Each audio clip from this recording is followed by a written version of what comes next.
Yom Kippur, we read the book of Jonah. Jonah, why do we read the book of Jonah? Because Jonah was trying to run away from God's words. And he actually didn't even want his enemies to do tshuva. Right? That's what he was also running away. He didn't want God ultimately to forgive the enemies. But our enemies, again, if we look at it spiritually, that are inside of us, what he was saying, I'm addicted to my misery.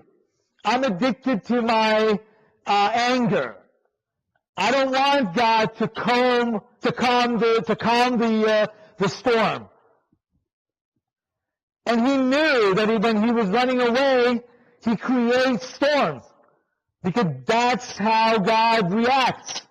Right? God's wrath many times comes as a storm.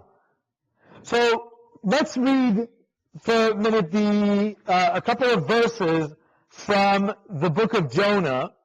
It said that Jonah, when God spoke to him, his first reaction was to run away. But he didn't just run away.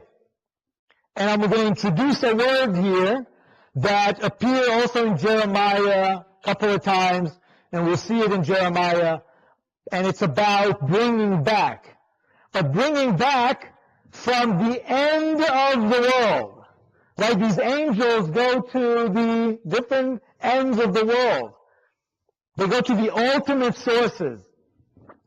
What Jonah is doing, and in Hebrew the word is yarketeh. So he's not only going to the sea, but he's going into it said that Jonah had descended to the ship's holds, and he lay down and fell fast asleep. Okay? The concept of Jonah going, not just boarding a ship that was going the other way than where God asked him to go, but he's going to the bottom of the ship. So the word is yarketeh in Hebrew, yarketeh asfina, the end, the holds. And not only that, he falls asleep. When we blow the shofar on the high holidays, this is exactly the point, is to wake us up. Not to be asleep. To be ready. To be ready, because it can happen anytime. So we blow the shofar to wake us up. To call for action, for immediacy, for the sense of urgency. And he does all the opposite things. But God, of course, is everywhere, and we think that we're going to be at the end of the world, we can run away from God, but God tells us, I will bring you from yarketeh, from the end of the world. A couple of times where God says in Jeremiah that he will bring the people, and it's used the same word as in Jonah when he went to the bottom of the boat, to tell us that God's wrath and God's justice, it's really about justice at the end. It's not about the wrath, it's not about the punishment. Because it's not about the people, again, right? It's about evil inclination. That God will go to the end of the world to save us from there and bring us back. But we have to do something first. What do we have to do that God will see that we're ready to return? We have to open a little bit.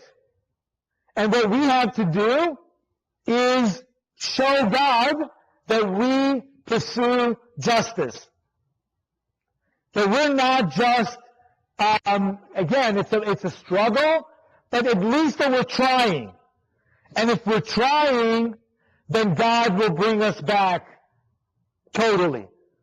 Will help us in that cause of the two sides battling each other, the beast versus the righteous people, and ultimately they will all end up, right, in an ultimate peace that will come to the world. After we were able to overcome the beast, meaning to overcome that horse and rider, and to drown them in the sea. Drown the model of oppression in the sea. And then we can celebrate and sing.